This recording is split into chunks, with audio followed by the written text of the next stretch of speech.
ఇస్తా. ఈరోజు నీ పుట్టినరోజు కదా, ఏమంత డల్గా కూర్చోండవే? మా నాన్న కొట్టారా? సరే ఇట్లా కొనిలా మామ. పుట్టినరోజు అయితే డ్రెస్ కొని లేదా? అవును.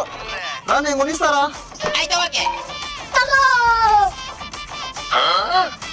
బాగుంది తీసుకున్నా మామ. సరే ఎంతక? 1000 రూపాయలు నాన్న. 1000? సరేలే, పుట్టినరోజు కదా. అయిపోయిందికా. ఓకే మామ, నేను మ్యాచింగ్ గాజులు కొనుక్కోండి పా మామ. గాజులా? సరేపా. 500 తమ్ముడు. 500? అయిపోయింది నాకు కథం. వచ్చింది చూడియా. మామ కేక్ మామ. లెక్కలేదు, నువ్వు ఇంటికి పట్ల ఫస్ట్